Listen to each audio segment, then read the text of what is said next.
Hello, friends. Thanks for listening to Moon Tower Soccer. The presenting sponsor of Moon Tower Soccer is FVF Law. To find out what makes FVF a different kind of injury law firm, you can visit fvf.law. Hello, friends. Thanks for listening to Moon Tower Soccer. This week, we'll recap the debuts of Bukari and Desler against Charlotte, as well as the chaotic game in Frisco. We'll also preview Austin's first League Cups match against Pumas, and then touch on all of the other Austin FC news of the week. My name is Landon, and I'm joined once again by Mr. Jeremiah Bentley. Jeremiah, welcome back, man. Yeah. Hey, everybody. I'm Jeremiah Bentley, and it's been a while. I appreciate Mike holding the fort down. I feel like you guys had some good content that you covered sort of while I was in Antigua for a week, but 2 shows worth. And I feel like you became like a hot take machine. So at some point during that, like, were you planning that? Were you just waiting for me to like go on vacation so you could start to drop these, or what was going on? No, I feel like it just came naturally. I don't know what's going through me, but yeah, we'll get into some of those as the show goes on. But yeah, that was a fun trip. I'm gonna send you a picture of this after, because I'm at the beach with a family, but a different beach now. So like I'm in Destin, Florida, which we do every summer, and I'm sort of set up on a bar stool with, I don't know if this whole setup stays together and this microphone doesn't like fall on the floor and things break, I will be shocked. But I'm very happy to be back. I got a chance to watch all the matches.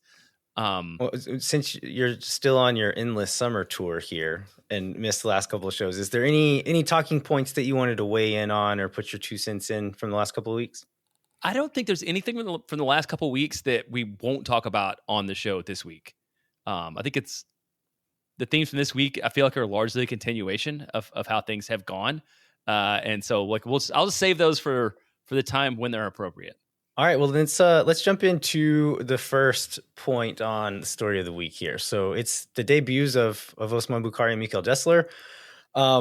We predicted last week, Mike and I, that I guess I predicted Mike was like wish casting a start for Bukari. I don't know if he actually believed it was going to happen, but I straight up predicted that he would not start and would not play more than 30 minutes.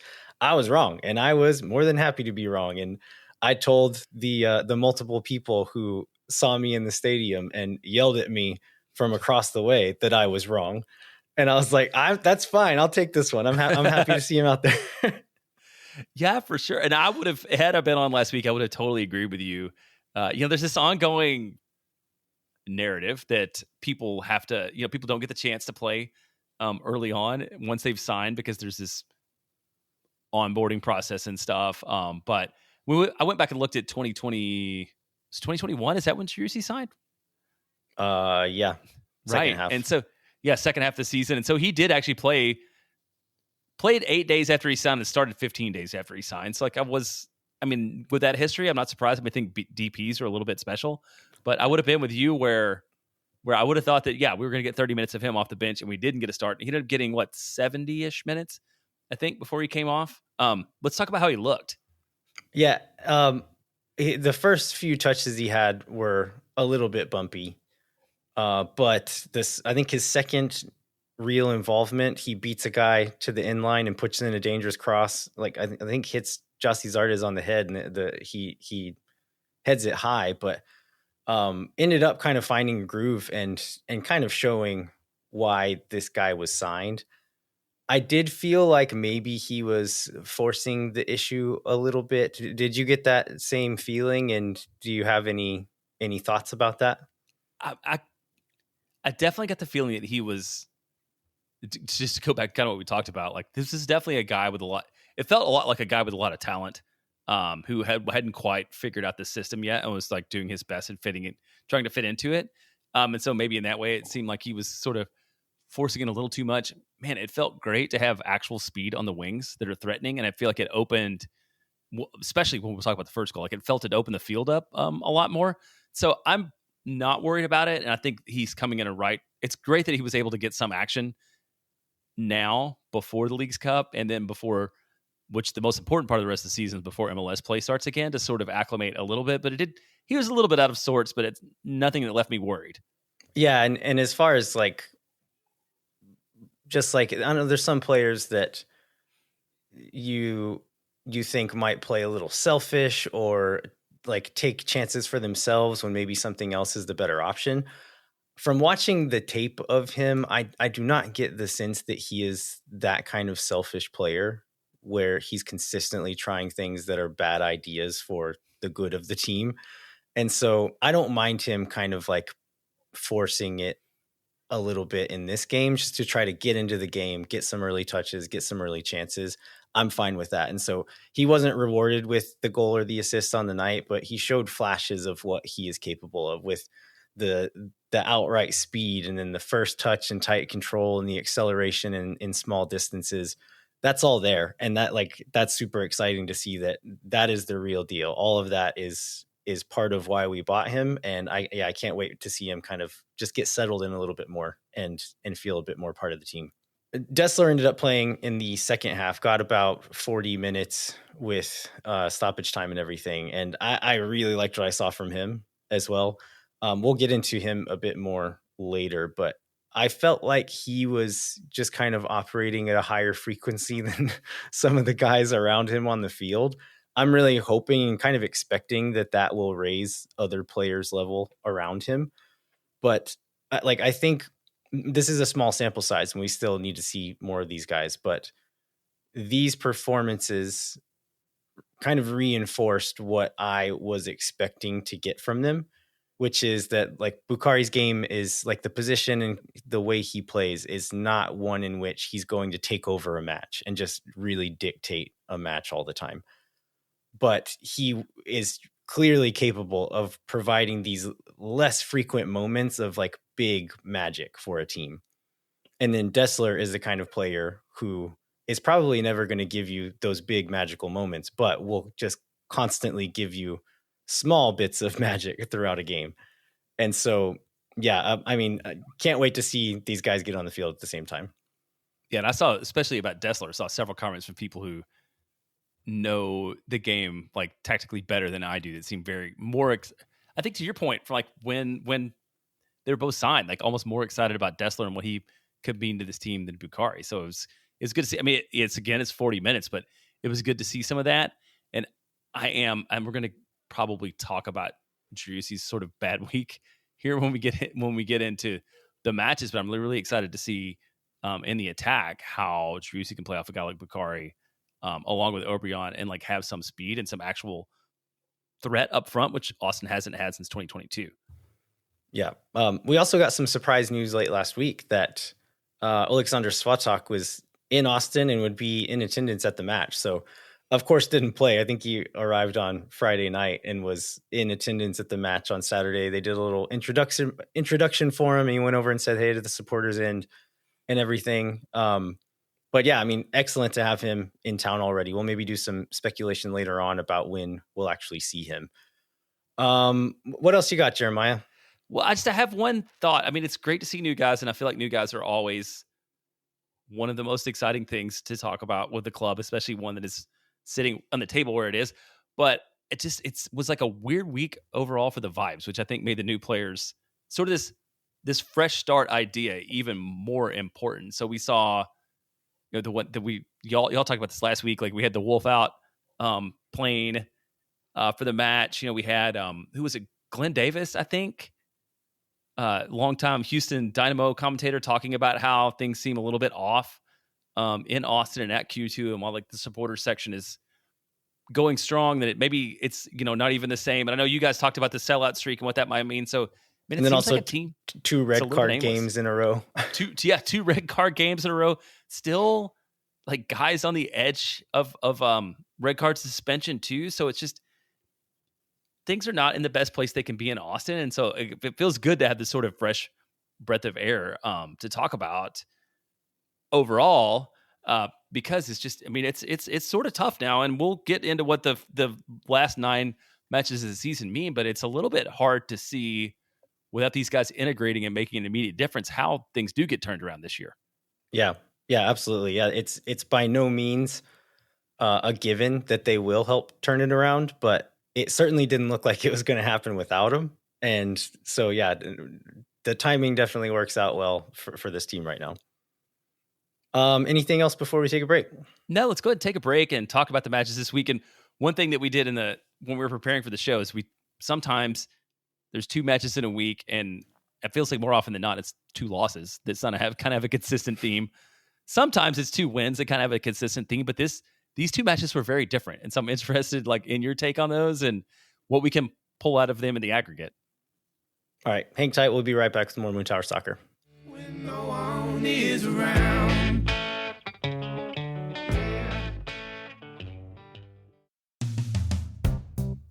Moon Tower Soccer is brought to you by our friends at FEF Law, the official injury lawyers of Austin FC. FEF is a different kind of personal injury law firm dedicated to community, transparency, and client education, and they have their own podcast called Summary Judgment. Check it out wherever you get your podcast. You can go to FEF.law to find out what makes FEF a different kind of injury law firm and why understanding your legal options can dramatically change the outcome of a case. Once again, that's FEF.law. Amplify Credit Union is a member-owned financial cooperative that served the needs of Central Texans for over 5 decades. As a credit union, Amplify has no shareholders or parent companies. That means more of your money stays in the community. Amplify has been the home of fee-free banking since 2022. Their free checking accounts come with 0 overdraft fees or minimum balance. That means Amplify's fee-free checking accounts help you get more mileage from your everyday spending. Amplify membership is open to any Texas resident. Learn to trust your bank again at Amplify Credit Union. To learn more and to register for free parking at Amplify Esperanza branch on game day, go to www.goamplify.com/moontower-soccer.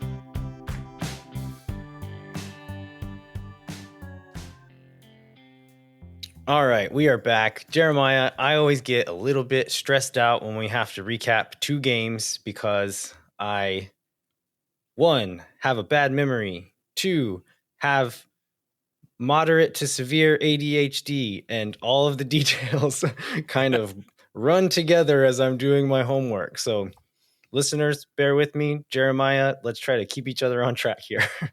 Let's try. And I will say that of these 2 games, this first one, the FC Dallas match, I think is the one that can overcome that because it was certainly memorable. Not for all the best reasons, but I mean, what a chaotic match that overall for Austin to go take the 3-1 loss and just crazy stuff happens all night long. Yeah, absolutely. Let's go to the pregame storylines here. So Brendan Heinzike was out with red card suspension from the previous game, so he doesn't start here. I guess the other big thing that kind of continued through this game, but we can go ahead and talk about it here since there's maybe not a good spot to jump back in and talk about it later, is kind of this drama that happened surrounding Alex Ring over the last couple of weeks. He had a quote saying, "You'll have to ask the coach," after the Seattle game, talking about like what they need to do to win in Dallas. There was a clip cut out of that interview that got spread around. We speculated about it on our show, and I know other folks did as well on the internet.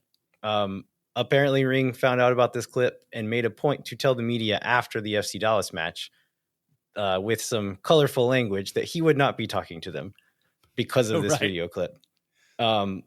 He ended up not starting in Dallas, which I want to come back and maybe talk about this a little bit, but Moises that works with Phil on Verde All Day did say that Ring came up to him and others and apologized to them after the midweek media availability for that comment to them. So good to see that there, like understandable why he was angry, but then also good to see that like, that was kind of a jerk move. I'm going to go say sorry to these guys. Yeah, it was good. Yeah, he did say he felt like he was sitting because of instead of a knock or like a hard foul or he picked up or whatever. So it didn't seem. Yeah. A lot of people were trying to make a lot of like, okay, he said something negative about the coach and then Wolf benched him. Like, I didn't buy that just because this has been really consistent with what we've seen from like Ring's minute management throughout the season. Anytime there's been 3 games in a week, he'll either, I think he's ended up starting most of them, but gets pulled at 60 often, or like he will not go a full 90 all 3 games in a row. And so he had to ask for a sub in the previous game. And so I was not surprised at all to see him not start. And I really don't think it had anything to do with the comment that may or may not have meant something. Yeah, and it's the one spot on the field where Austin has some options and can do that and manage those minutes. And I think one of the things we can talk about maybe later is the fact that with Bukari and Desler and Zvachak in, finally there may be some competition on the match day 20. And, there will be more of the opportunities to like rest people and manage minutes, but that seemed like absolutely all it was. I wasn't surprised by that at all and didn't want to make a thing about that at all. And while it's many fair criticisms of the coach, the way he manages his team, this did not seem like one of those times when that was accurate. Yeah, and this is a thing that Mike and I have talked about privately and publicly over the last couple of weeks, is that we both often find our times defending Josh Wolf for reasons that are not because we really like Josh Wolf or our secret like Wolf #Wolf forever people or whatever. Like, it's actually absolutely not the case. I would actually like for him to be replaced at the end of the season at this point. But I am also like, whenever I see people just like saying things that are disingenuous or just outright lies, I am also going to push back on those things. And so I feel like I get forced into defending Josh Wolf, and it's more about the statement than about the man, if that makes sense. And but you don't feel good about it at the same time, right? Like, why am I here? Yeah. Like, this man does not make it easy to defend him. And yet this particular statement being made is completely untrue. Totally. All right, well, let's get into so this lineup is probably the lineup, given what we talked about, given that Ring's not playing, given that Brendan Hines out, the lineup's what you expect to be: Stuver, Baru, Väisänen, Cascante, Gallagher, Pereira, Wolf, and Driussi in the midfield. Yes, with Valencia asking for an early sub in the previous game as well. And so that would have been another option in the midfield, but probably the reason why he's not in there as well. Then Obrian, Zardes, and Finley up top. Not too surprising there. This is one where, I'm going to go back to the old goals change games quotes, and I'm probably going to use it again in the Charlotte match. But the first goal early left me worried that this was going to be one of those Austin goes behind early and chases the game and never recovers kind of matches. And luckily, for a bit, it didn't turn out that way. Yeah. And I think you're right that it was important that the equalizer came early, because as that goes on, momentum gets away from you. The other team will start to just kind of keep the ball and keep it away from you, and then it puts you in tougher positions. And so getting that quick equalizer really did help a lot. Let's go through those goals, I guess. So FC Dallas gets their first one in the 11th minute. There's a ball over the top in transition to Logan Farrington. Cascante is just too slow to get his head on the first ball, and it bounces. Farrington faces him up on the edge of the box, and we have numbers recovering. And so I can't remember, somebody was recovering near side, and then Väisänen recovers and goes to the top of the box. And Farrington ends up just squaring a ball across the box to Ariola, who's arriving late on the backside. It could have easily been covered by Leo Väisänen, but by the way he reacts as he follows the ball across the box and catches Ariola in his peripheral vision, he like jumps, like he's like, it's like a jump scare moment where he like visually convulses, and that tells you like he had absolutely no clue that Paul Ariola was running up the backside, because if you watch the replay, he never looks. He starts recovering back and never once takes a peek over his right shoulder to see if there's another player there. And so he very easily could have cut that ball out, or at least made Farrington recycle it back instead of playing it across the box there, and just has no clue he's there. And that's going to be just the first moment of Leo Väisänen's rough night, because he had some other rough spots throughout the game as well. Yeah, I want to get into that overall, because I felt like this is one of his worst performances that he's had in an Austin uniform. And honestly, one where I was like, are we wrong? Like, he seems really good. He seems like a guy that's head and shoulders above some of the other defenders, but then he has matches like earlier this week where I'm just thinking maybe there's something I'm not seeing. Yeah, I don't know. He's clearly talented, and more so than a lot of guys on the team, like you said, but there's something mental there or something, because we saw after he came back from that injury last year that he looked like kind of a shadow of himself for a while then as well. So yeah, not sure what's going on with him. Austin scores quickly, as we mentioned. So this is 16th minute. So when a team is kind of defending deep against you and playing more compact, the reason why the horseshoe of sadness happens is because what you want to do in that moment is move the ball side to side and open up gaps as they are shifting.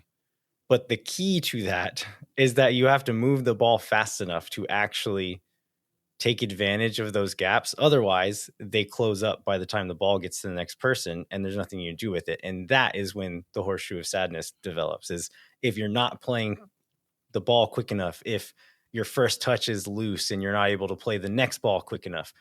That is how that happens. And so in this moment, Dallas is sitting a little bit deeper. Austin's being patient, swinging around.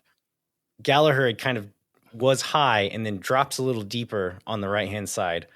Kamungo has to follow him up. Then Owen Wolf floated wide from the midfield. Farfan stretched over to cover him.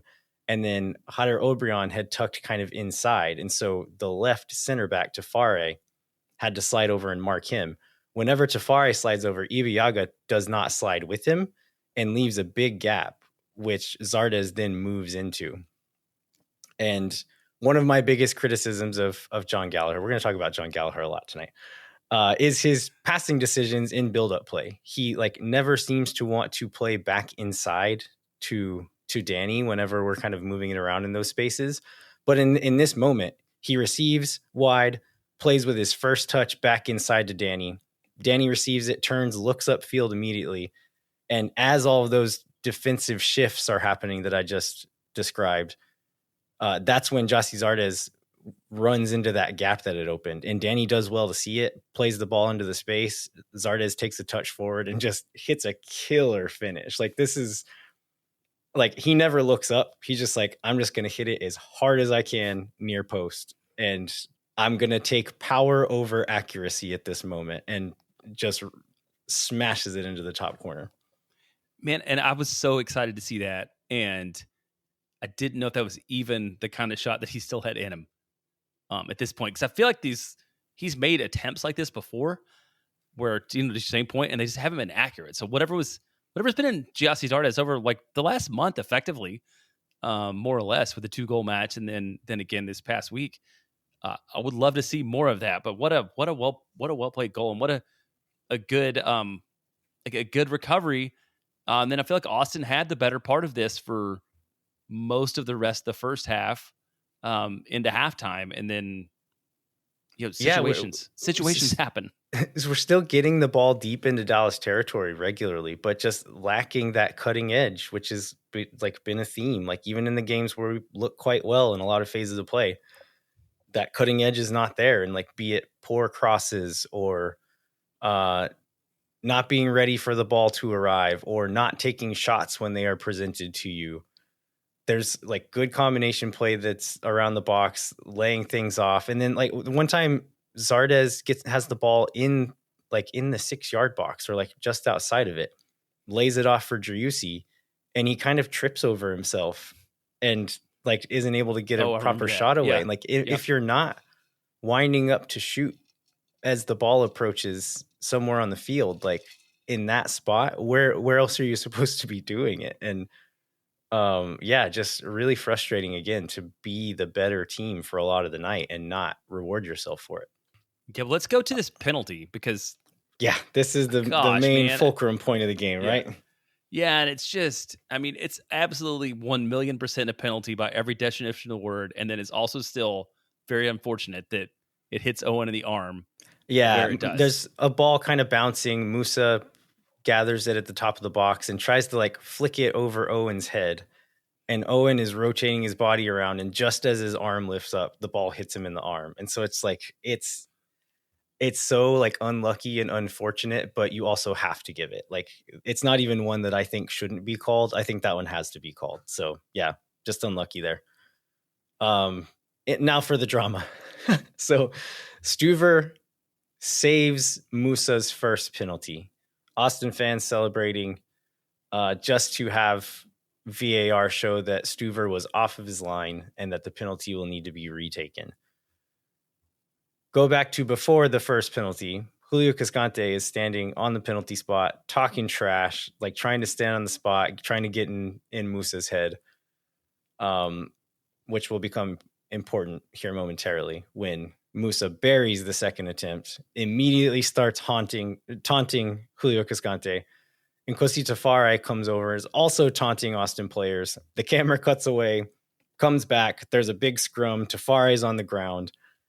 And it's like kind of chaos. And like at one point, Danny Pereira was trying to hold off Julio Cascante, and Cascante like throws him off of him. And Danny just throws his hands up in the air and walks away. It's like, I tried, man. When Danny is the voice of reason in the same one, in this sort of interaction, like, that's when the wheels are off the thing. But yeah, I love that. He just like shook his head, walked away from everything that was going on. So the initial call on the field was a red card to Julio Cascante. Or second yellow, right? I think it was a direct red. Oh, you think it was a straight red? Okay. Yeah. After they reviewed it, they bring Cascante back onto the field and then give the red to Driussi. And so they then are showing a replay to see like what actually happened here. Driussi comes up and gets involved in the scrum. I think he's like reaching over Cascante's shoulder to push Tafari, and his hand like grazes Tafari's face. Tafari drops like a bag of bricks, and that's what ends up getting called for the red card. I said I wasn't going to argue with the penalty call. I think that one was right. This is the kind of call that, like, I hate that inadvertent contact to the face is treated exactly the same as if you like throw an elbow when you're receiving a ball or something. Like, it's the same penalty for those two things. And that I really hate. But it's been called like this pretty consistently for years now. And so players should know to be extra careful in these moments. And Driussi was not extra careful in this moment and got punished for it. Yeah, that's all I was going to add. Like, yeah, I hate it, but I was not at all surprised by it. And as soon as you watch I had people ask, like, well, it was an accident or whatever, blah, blah, blah. It's like, no, there's typically no grace given in these situations. Like, it's just one of those things. It's like, yeah. And you understand why they try to set the tone that way, right? Like, they don't want people towing lines. And so they're setting the line conservatively and then trying to make examples of people who are not acting carefully in those moments. So I understand it, but it does lead to some unfortunate moments sometimes.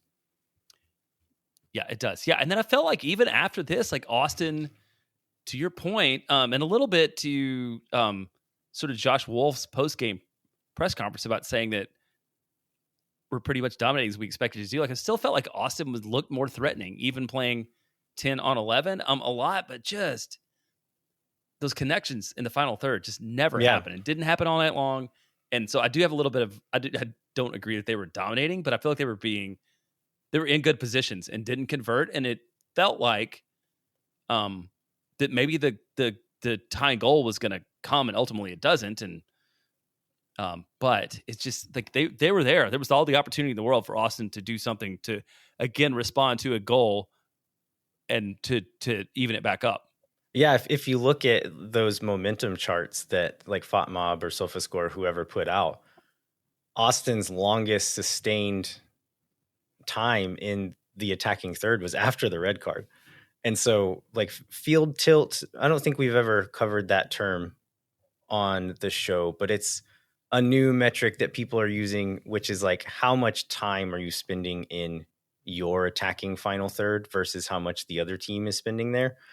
And so Austin, like the field was tilted towards Austin pretty dramatically in that moment. But as you said, like not really leading to any super dangerous moments, which is in the end, all that's going to matter. Right. I mean, it doesn't lead to a lot of shots on target. We didn't talk through all the stats, but ultimately at the end of the match, like Austin had more shots, but FC Dallas had more shots on target and generally more dangerous shots, although most of Dallas's X goal comes from the PK. But still more on the night. It's like Austin was getting close, but just not able to put things together. And then that would lead to sort of the killer of the goal from Farfan at 74. Yeah, because Cascante steps into the midfield and helps win a ball. But then as the ball's loose and kind of trickling around, Austin's unable to recover it and then plays it out wide to Farfan. He touches it around Gallagher to put Areola into a ton of space. And because Cascante was the one to step into midfield to win the ball, he's now out of position and everyone's just scrambling at that point. And so Arriola drives into the box. The initial options are covered fairly decently, but Arriola does well just stay patient, hold on to the ball as long as he can, and get deep into the box until everyone has to commit to one of the players already in the box. Farfan then kind of flares his run, drops a little deeper. Arriola lays it back to him at the last second, and Farfan just slots it far post. And that's the nail in the coffin, right? 3-1. Yeah, and it was. There's not much going beyond that. I guess surely we've talked about this, but like I find Paul Arriola very super annoying as a human and as a player. And like for him to just, he was the best player on the field by far on the night. Like just makes the knife like a little bit harder going in that he had this performance that he did. And he was also supposed to start as their right back on the night. Asier Yaramendi is a late scratch, like a few minutes before kickoff. They scratch him and they put Emma Twumasi into the starting 11. They then shuffle around their formation. Twumasi's the right back, Arriola's the right winger. And he ends up like being heavily involved in 2 of the goals there. Yeah, not good at all. So Dallas gets to celebrate with the Copa Tejas, which we believe is a plastic nonsense trophy. Now again, but all of a sudden Dallas fans care about Copa Tejas, from what I can tell, reading on Twitter and Instagram, and even I guess even the team page. Yeah, I've never even heard of that trophy. Never mind. Moving on. Yeah, so that's the end of that one. Copa Tejas over. We also talked about, like, we'll get more into the table here, but that was a big game as far as just playoff push too, right? Like Dallas was the next ones back, and they are not so far away anymore. Right. Anything else on the Dallas match before we move on to Charlotte? This one we can probably. Well, I guess one thing, the somebody, I don't remember who it was, asked Josh Wolf in the post game if the team should apologize to the fans. He responded, "Ask the fans, I guess," which feels like a statement that might not make the what seems to be a growing Wolf out gang in the fan base like feel very good about it. Like this is just where he's so bad at media relations. Yeah, just say like we blew it, or whatever. Like we're sorry, we'll do better. What I mean, just and he was kind of asked the same question multiple times, and he just like, I don't know, he just like ran out of words to say, and then whenever that happens, he says something that is probably going to piss people off pretty consistently, and that's what he did. Yeah, and then so this red contributes this growing. I think it's the longest streak that Sebastian Driussi's had without scoring a goal since coming to Austin now.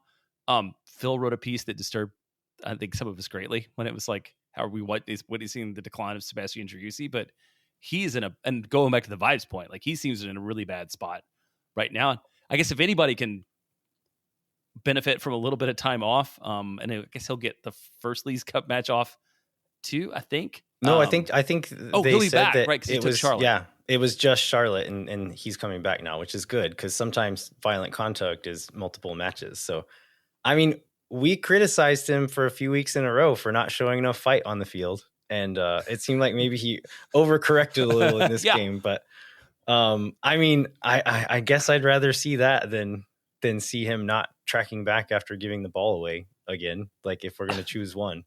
If we're going to choose one, none of them are good. So we're going to choose one. So we're just going to take it to be excited about how he will connect with Osman Bukari when he's got like another threatening attacking player. And maybe he will come out of his malaise that he's had ever since Rigoni departed.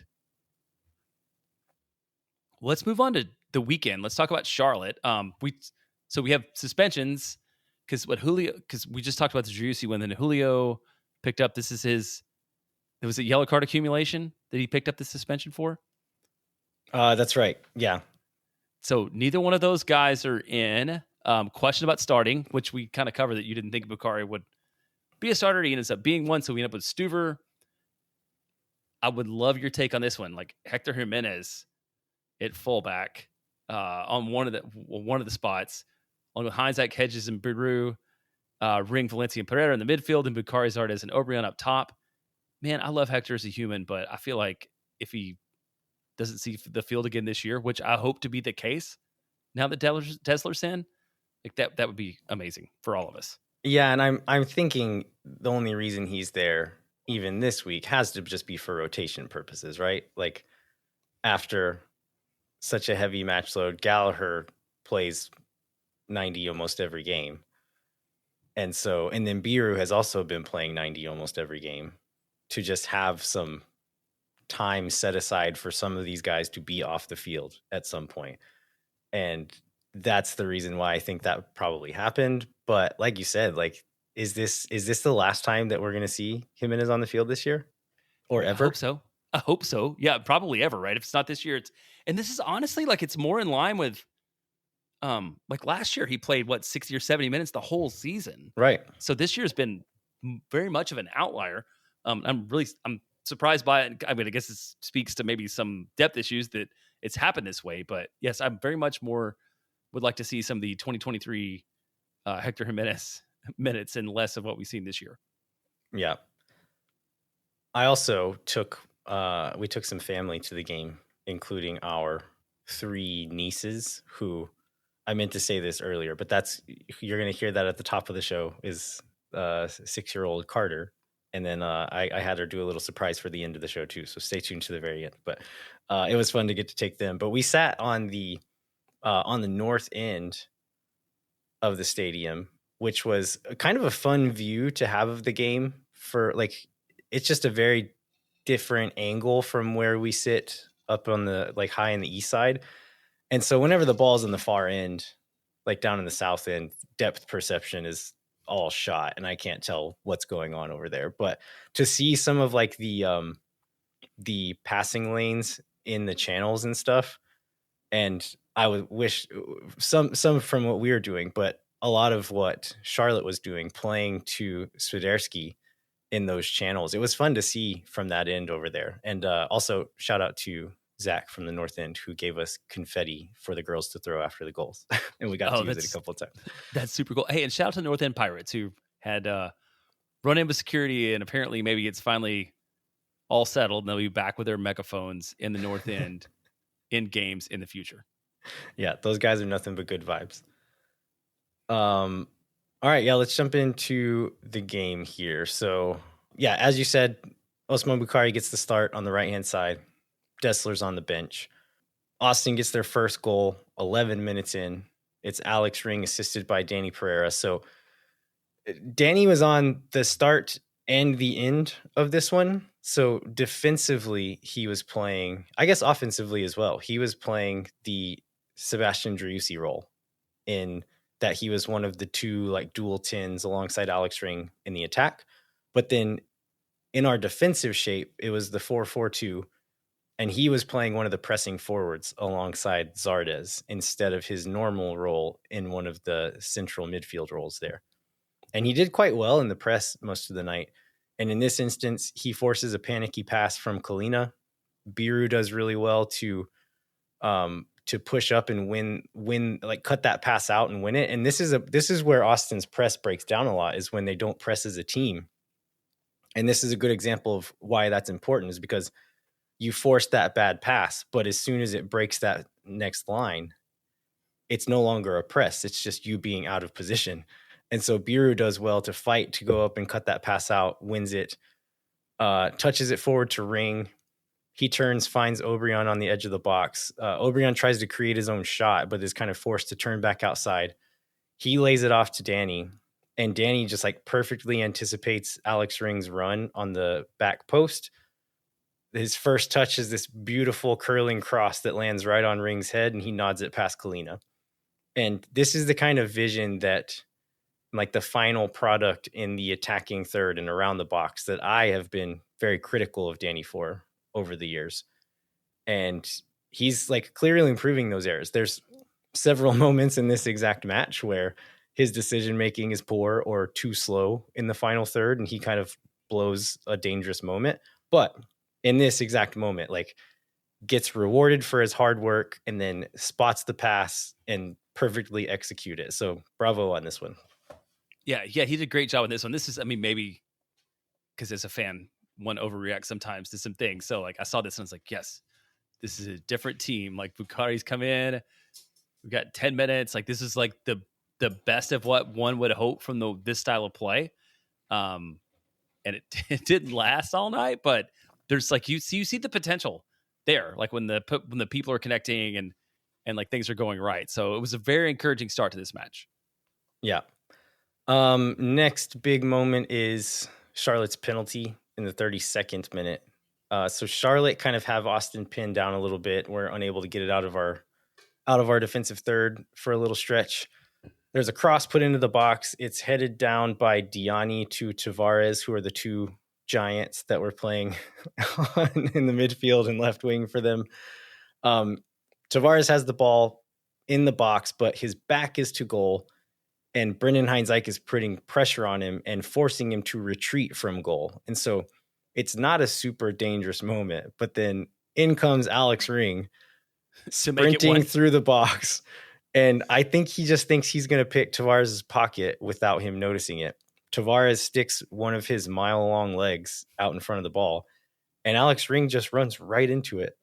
And it's just like a super clear penalty. No, not at all, right? Like a lot of times we'll talk about PKs and there'll be some amount of gray area or whatever, but this is not one. Just talking about the size of these guys, it's one thing, watching this. Anytime when Austin would like try to cross the ball in or come in from a corner over, you're like, man, it's just so many short kings around the field for Austin, and they were just like out. Yeah, I think it had an effect on the game ultimately. Like it's just like those guys were so big that there were things that Austin couldn't do, and in moments like this, like it led to Charlotte's advantage. So that was a tough one for sure, but definitely no doubt on the PK.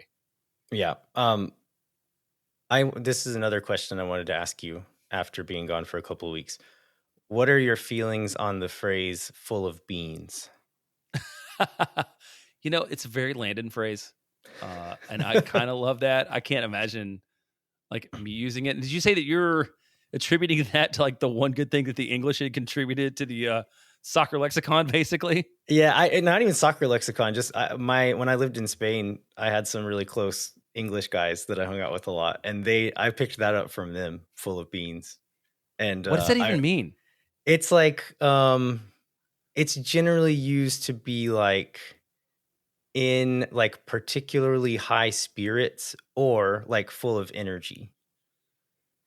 And so I used it to talk about Danny Pereira, like running around the midfield and winning balls, saying that he was full of beans. In this instance, Alex Ring was maybe too full of beans because it was just like, it was a very Alex Ring game, right? Like made some really good like soccer IQ plays, including the goal because of just like his positioning and the timing of his run and like the placement of the header. But then he also had some loose touches in the box that kind of made attacking sequences fall apart.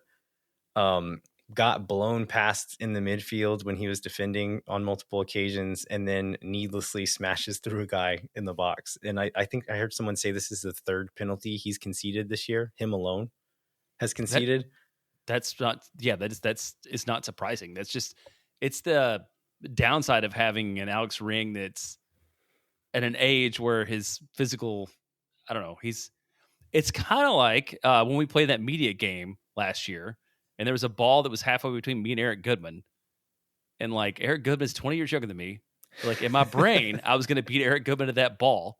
And then I didn't. And then I like couldn't walk for 2 days after that. Right. Like Alex Ring has not conceded to Father Time on some of these moments where he still thinks he can do things that he used to do and he just can't. And then it leads to outcomes like this. And it's a double-edged sword too, right? Because he has the confidence to put himself in positions to like score goals or to be in like really dangerous spots. And a man of lesser confidence would be like, I don't think I can actually do anything with the ball once I get it here. So I'm not going to try to get into these positions and maybe play a different role.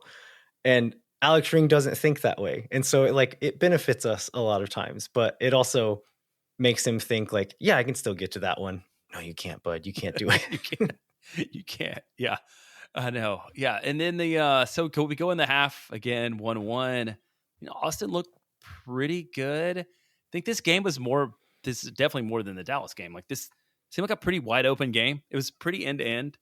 Throughout, but especially Charlotte wasn't really playing through the midfield early on. They were just splitting lines. As I was saying, Swiderski would drop in between lines and they would just rock a ball to his feet and he'd lay it off one touch to a midfielder or like ping it over to the side to one of the wingers and then rejoin the attacking line. And so that was their buildup a lot of times, was just play a ball as hard as you can at Swiderski's feet and you just trust he's going to be able to do something with it. And like Austin could really use a guy like that, right? Like who's mobile enough to actually get there and then has a soft enough touch and good enough vision to actually like create plays out of those moments. But we'll get back to Swiderski again momentarily, but there's a big scare the first play after halftime. They like do kickoff where they drop it back to Stuver and he boots it long and his kick is not long enough and ends up kind of being awkward to deal with. They end up having to recycle it. Jimenez receives the ball running back towards his goal and knows he has a guy on his back. And so he just plays a blind pass back to Stuver, but doesn't hit it very hard and never checks his shoulder. And Swiderski is pushing high, like essentially just thinking like maybe he'll play this exact ball and I'll pick it off. And that's exactly what happened. Jimenez doesn't look, Swiderski picks it up. He ends up having to take like a big touch around Stuver and go wide, but still has an entirely open net and tries to hit it high instead of just slotting it in on the ground. And it hits off the crossbar and Austin are able to clear out the next pass. But talking about timing of goals, like that might have sucked the air out of the game. Man, we're not talking a draw anymore. We're talking a 4-1 loss. Yeah, and that one was, I think it's, 0.3 on the X goal, which is pretty high for a shot. And even if the things, like you talked about, if he'd done things differently before getting to that shot, it would have been an even higher opportunity. Yeah. He gets another big chance in the 52nd minute. A ball gets dropped back from the edge of the box and then crossed into the box. Swiderski had kind of started this play with that sequence I was describing before, where he drops in, links up with the midfield, and then joins the attack again. And so he dishes the ball off and then arrives into the box and kind of gets lost in the sauce as he's arriving there. Whenever someone does mark him up, it's Hector Jimenez. And like Swiderski is probably the fifth tallest person in this 11 for Charlotte, but he's still like 6'1" probably. He's still big. And so he ends up getting a free header. Stuver comes up with a huge save here. But yeah, just another moment where Swiderski coming back his first game with them since being back on loan and just stepping right in like he never missed a beat. Charlotte ended up going up 2-1 in the 56th minute. So not long after this again, Valencia's defending out wide left. He touches the ball out of bounds and then is expecting the call to go his way and him take the throw in, but they give it to Charlotte. Charlotte take the throw really quickly. They end up playing across to the backside. And again, talking about height, they find Tavares, who is listed on Major League Soccer.com as 6'3". That almost feels short to me. He looks a lot taller than that on the field.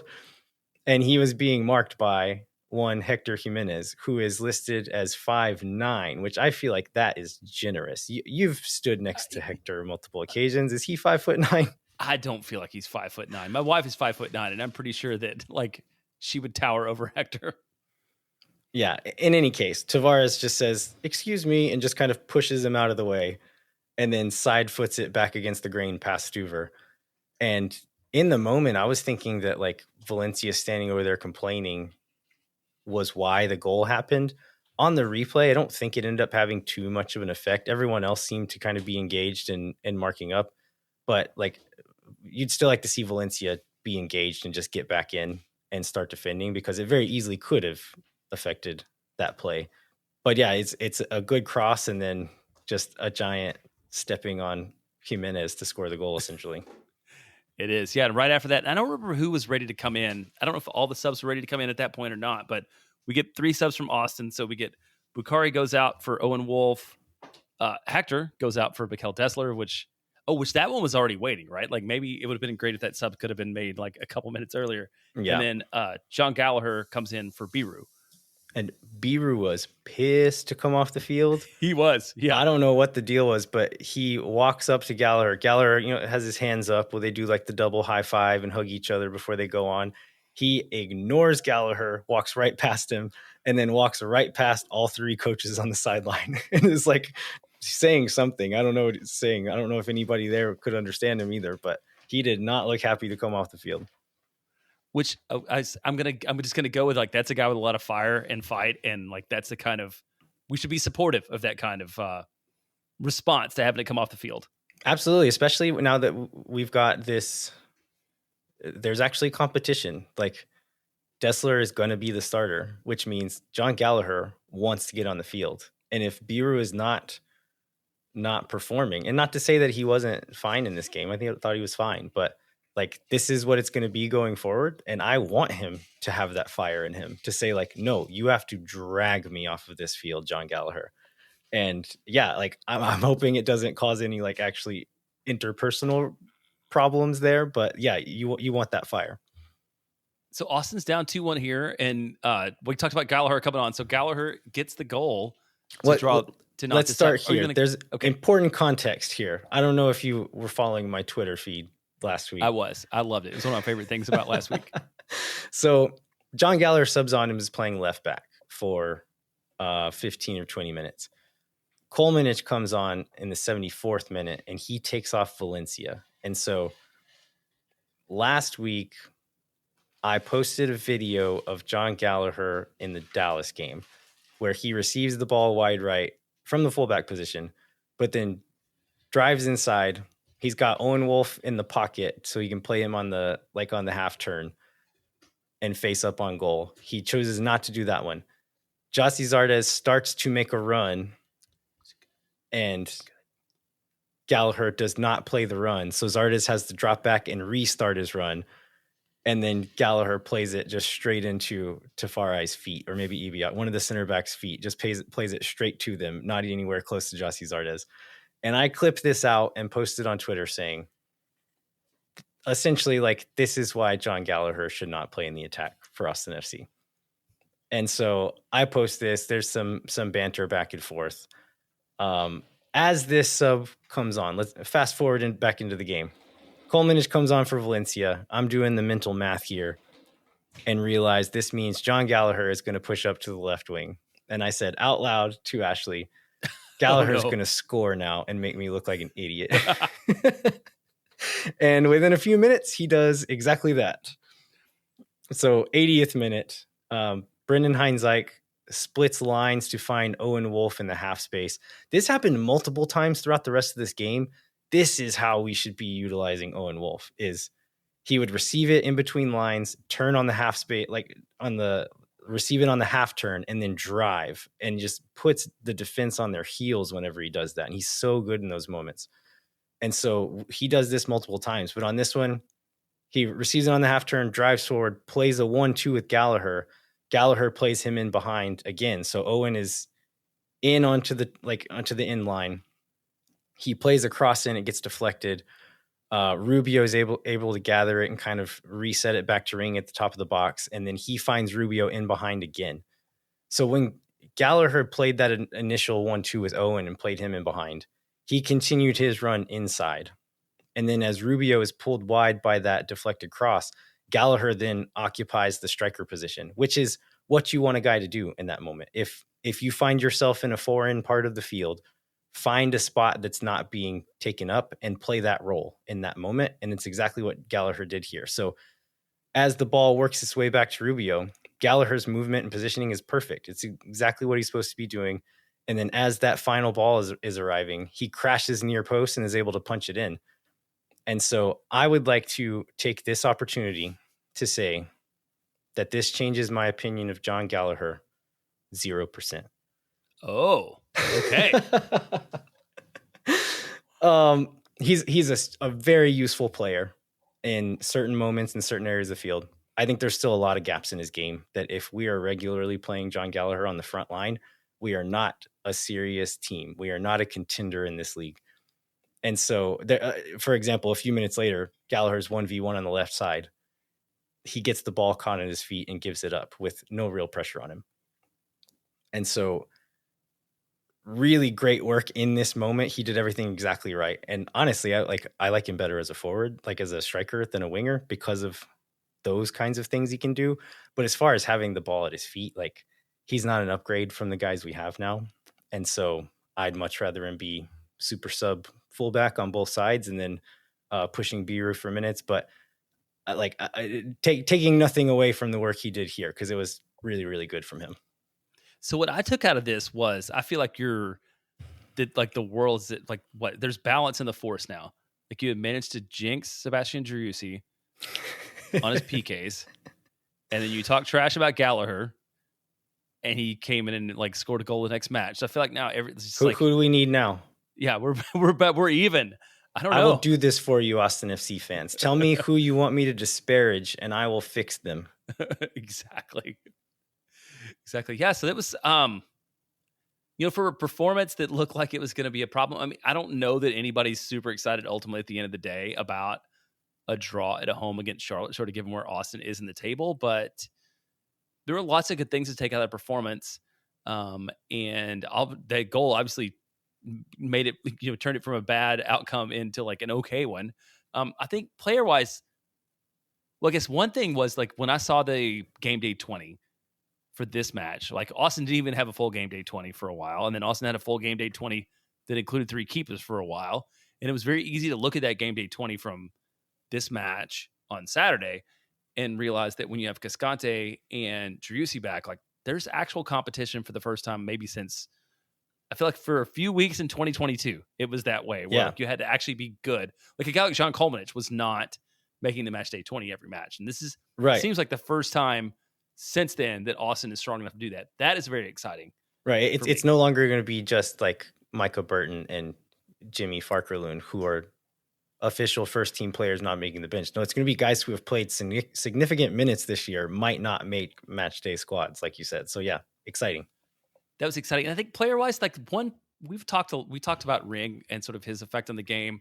And we touched on this a little bit, but talk about the Danny Pereira and like what you saw from him. And I feel like you got a lot of very early, especially a lot of very good, like, wow, this guy could live up to his potential and be a real difference maker. And then you got a lot of really bad Danny also in moments too, at the same point. Like, is this just, is there further development that you expect to see out of him? Or like, what did you think about his night? Yeah. I mean, I still come away positively on Danny in this game just because he is growing and showing positive growth in some of these moments where, okay, yeah, he didn't do it right every time, but he did it right a few times, which is better than what we've seen in years past in certain moments, on both sides of the ball, where he still makes mistakes defensively sometimes. He's not always in the right spot. In the attacking third, he doesn't always make the right choice. He's sometimes a little too slow to make a decision and the play fizzles out. But sometimes he does make the right decision. He does do it fast enough. And he's still a young guy. Like, he's not so young that he's going to completely transform in the next few years, but he's still young enough that he can improve in a lot of different ways. And so, yeah, I mean, I think the question is like, where exactly is the bar? Like, how good can he ever actually be? My estimation of that has lowered in the last couple of years for Danny Pereira, but that does not mean I think he's bad or I think he's going to be a bad player. I think he's a quite good player and could get better, and we're seeing him get better, and that's really encouraging. Well, do you want to talk about anybody else or about anybody else? You want to take our last break? And I guess I thought Johan Valencia had a pretty solid game in this one too, and I thought him and Danny's partnership in the midfield was quite good, where Johan is so good at just like receiving quickly and moving quickly. He does not progress the ball very much, but whenever Danny and him were finding moments to kind of do that together, it was quite useful. And so I could see a future where, like, I would really like to upgrade in the midfield to where Valencia is like a bench player as opposed to starting. But if we are able to upgrade every other position, say we get a solid striker, another winger to come in and push Obrian to the bench. Desler is now working in the build-up and there for defensive transition moments. I could see a reality where we kind of upgrade around those guys and don't upgrade those two guys, and those those two and Owen kind of end up being the midfield next year, and that being fine. Like, I don't think I would have said that a few weeks back or a few months back, and I still don't know if it's actually true, but I can see a reality where you're playing Valencia and Danny or Owen, a combination of those three, and it being like good enough for the team that is surrounding them. Anybody for you? No, I don't think anybody else. I wanted to get your take on Danny's performance. I think we kind of covered everybody else leading up into this. So let's talk. Let's take a break, and then we'll talk about where Austin stands for the rest of the year. And we'll talk a little bit about Leagues Cup. All right, sounds good. Hang tight. We'll be right back.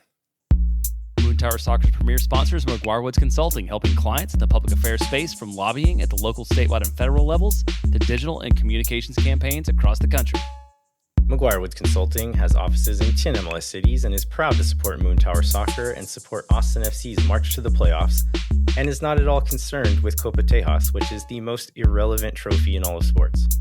Contact our friends at McGuire Woods Consulting at mwcllc.com for more information.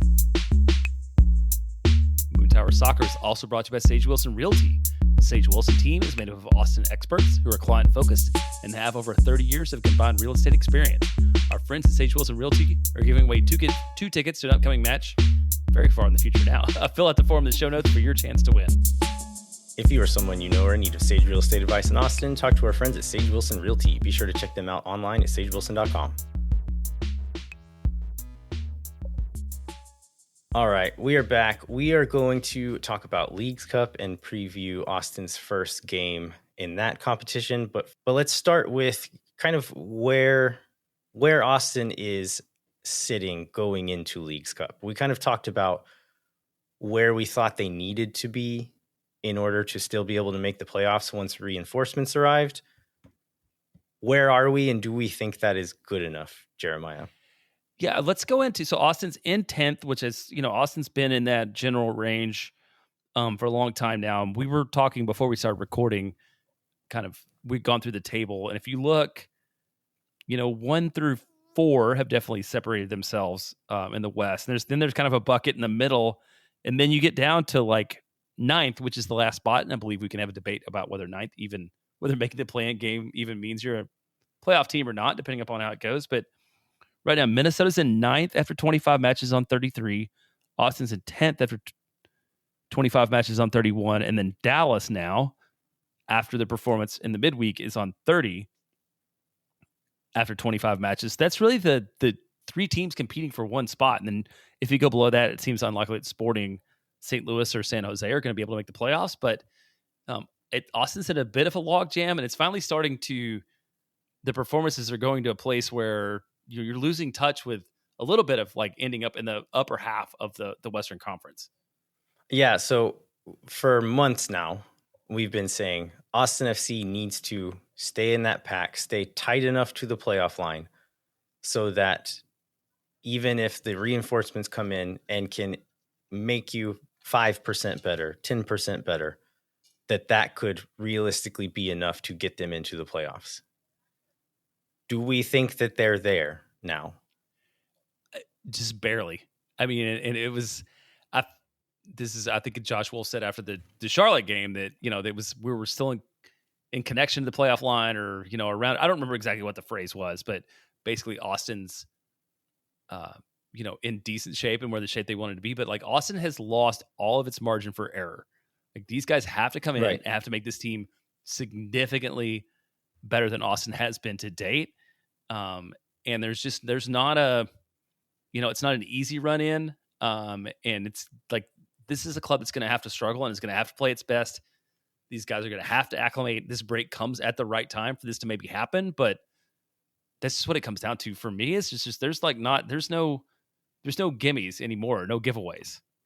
Yeah, and talking about margin for error, Tim Thompson, who is a guy I interact with online, but he's like a smart stats guy, a really smart fantasy player as well. So anything to do with numbers, my eyes start to glaze over, and so I rely on folks like Tim and Long and some other folks in the community to do the math for me. Tim put together some math saying that Austin likely needs 13 points in the last 9 games to consider themselves safe. It's all like up to what other teams do as well, but it's not easy. It's not an easy run through the rest of the season. And talking about the different groups, like it really is probably going to come down to like Austin, Dallas, Minnesota fighting for that last play-in round.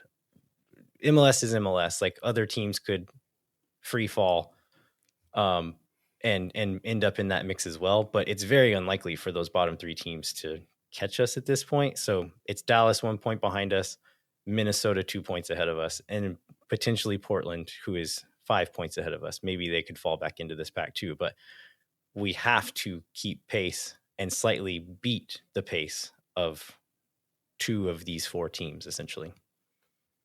Yeah, so it's gonna be challenging. I think there are things that we saw from Desler and Bukari that make one think that Austin should be better, but like you said, it's just this league, and things like weird things can happen every night, and Austin can't afford a lot of those weird things to happen to him. And Austin definitely has to hold. Man, there's not that many more home games left. I was in my SeatGeek account, yeah, and I was like, how are we already to the point where it's only July and I have very few matches left to attend? But Austin has to hold serve at home. Absolutely. Do you want to breach Leagues Cup now? And we're not going to talk about the games quite yet, but there's some interesting stuff kind of surrounding Leagues Cup here in Austin and around the league. Yeah, let's do that. So let's talk about Leagues Cup. For those of you who aren't familiar with it, it's a tournament started last year between teams in MLS and teams in Liga MX. This year, it got a lot of attention because effectively all the MLS teams decided to just go ahead and punt the US Open Cup, which is the sort of the most historic history tournament in this country, and instead to focus on the Leagues Cup. Austin certainly did that. And so we've seen a lot of response from fans around the league, and I believe several supporters groups from different teams came out and announced some kind of boycott of Leagues Cup. Austin Anthem, for sure, was one of the ones that did that. So here in Austin that announced it, and then Los Verdes, we believe, is going to do something. That something is to be determined yet at this point. At the very least, Los Verdes is going to put out some type of statement or have some type of call to action for their members. Yeah, and I guess, do we have a personal take on Leagues Cup? I mean, I think Leagues Cup is kind of a nonsense money grab, and I'm very dissatisfied by it, but I also am going to look past my own dissatisfaction and probably go to matches anyhow, which maybe makes me a bad person. I'm not sure, but that's what I'm thinking. Yeah, I am like at the same time feel that exact way about like why the tournament exists. And I'm also like kind of excited by these 2 leagues competing directly with one another, because that's always kind of been like the measuring stick for MLS, right? Is like, can they be as good as Liga MX? And I think the answer so far is clearly like, no, we're not as good as them yet. Yeah. Overall, but we've seen in CONCACAF Champions Cup that there are occasionally a few MLS teams who are better than Liga MX teams, and that MLS is maybe on a trajectory where they could catch them in the not so distant future. So for that reason, I think it is exciting that these teams are playing in a competition against each other, while also thinking like quite cynically about it as to why they're doing it. Yeah, and these teams that we have here in Austin specifically, I mean, are very interesting teams that have big fans. So maybe let's just talk a little bit about sort of what's upcoming. So Austin gets Pumas on Friday of this week.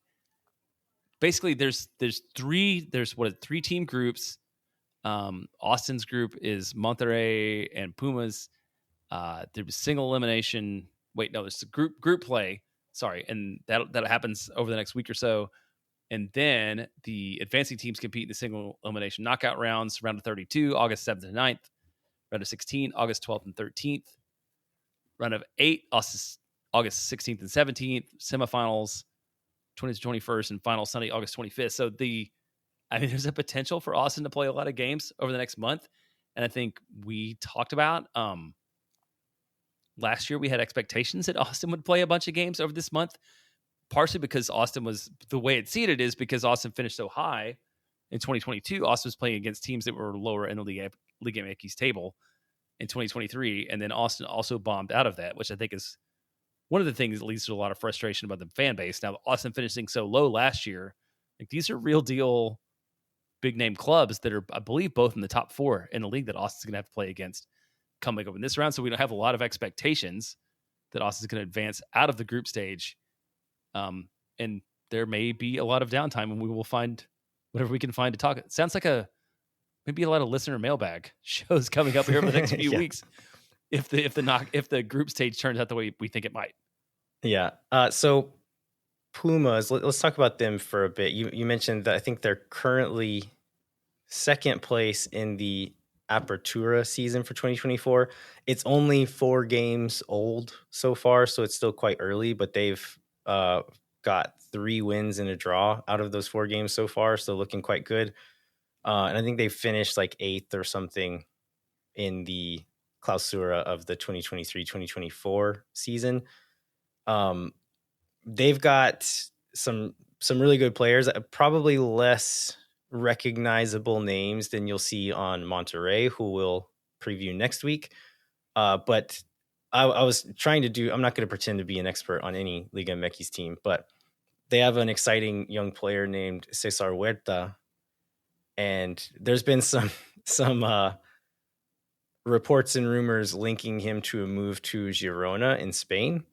And so I was like, oh, maybe their best player will get transferred before this game. But it kind of seems like they've either fizzled out or were never real to begin with. And so I think we will likely see Huerta in this game. And yeah, we're not going to get it taken easy on in this competition, most likely. Yeah, this is going to be tough. Like you said, the other one's going to be probably even more so. I think the thing about both these, and we've talked about sort of the structure of the league and salaries and things like that a lot. Like the top teams in Liga MX is just like the depth that they have, their ability to invest in like players beyond the top 3 or 4, like which is what MLS teams are sort of saddled with. It's just I think it's really where they separate over the course of a tournament. Not that 1 or 2 MLS teams can't get results, but just generally speaking, there's just the ability to spend more money up and down the roster, which makes them more challenging for the average MLS club. Yeah. Let's talk about the new guys and how much we think they'll feature in these games. So Bukari was able to start this last game. You would assume he would do the same a week later and maybe go 60, 70 again. What about Desler? Do we think that a week on after playing 40 minutes, jumping up to 60 is maybe... It seems like right on the line, right? I don't know what to expect here.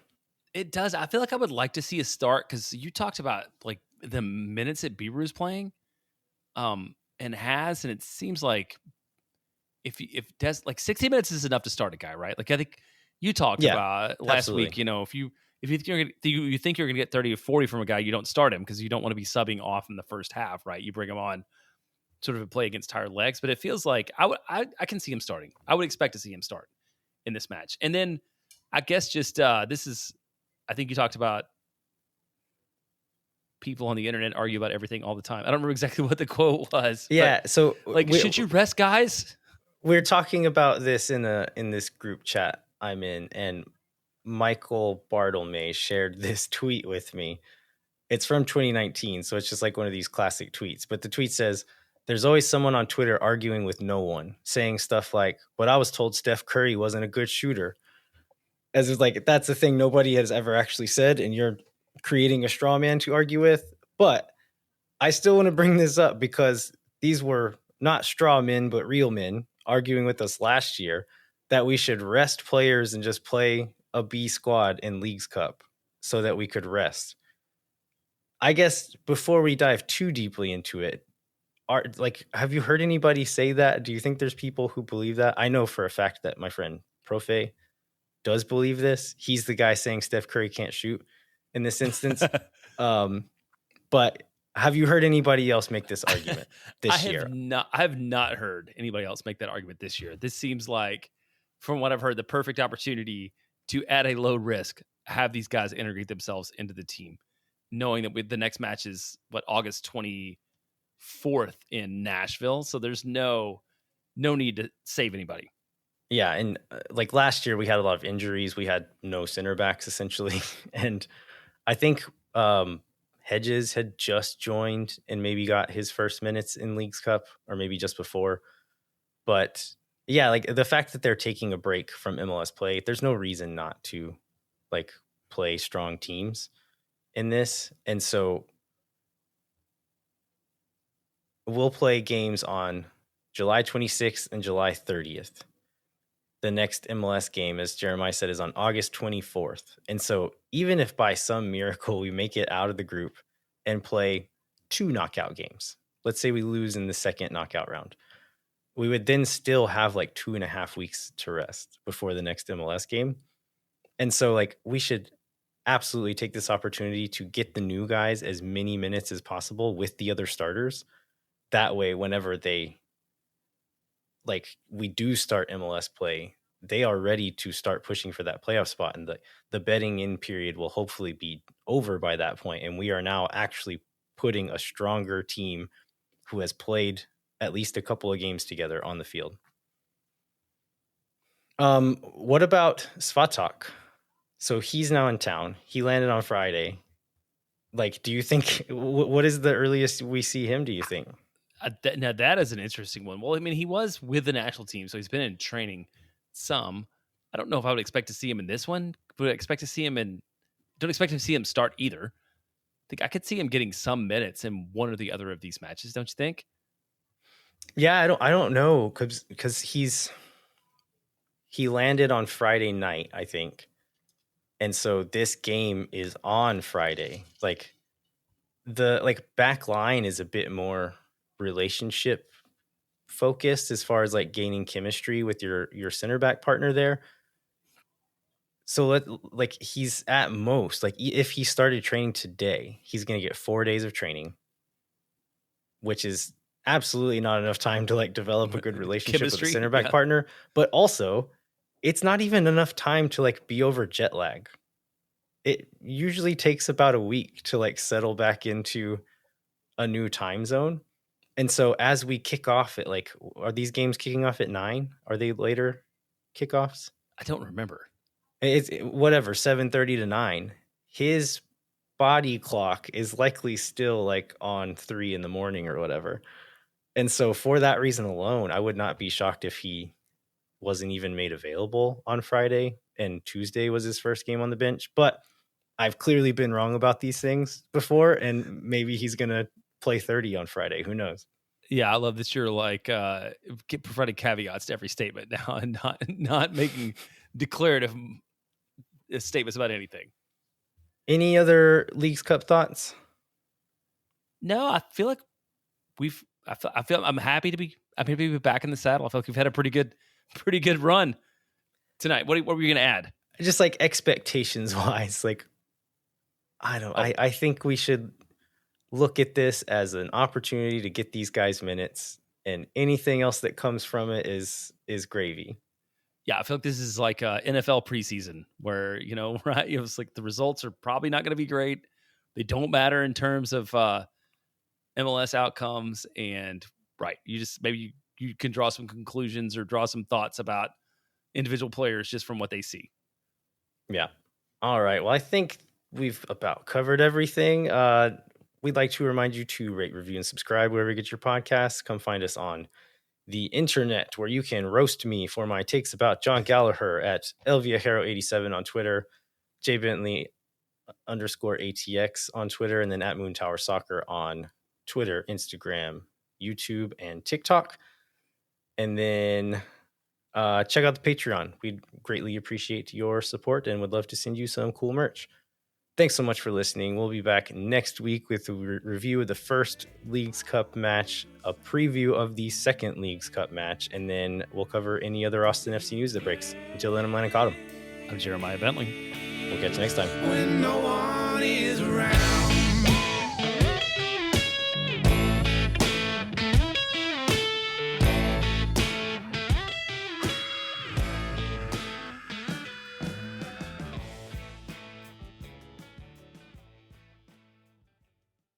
Thanks for nothing. See you never. La gente. Oh my God. Thanks for nothing. See you never. Perfect. You did a great job.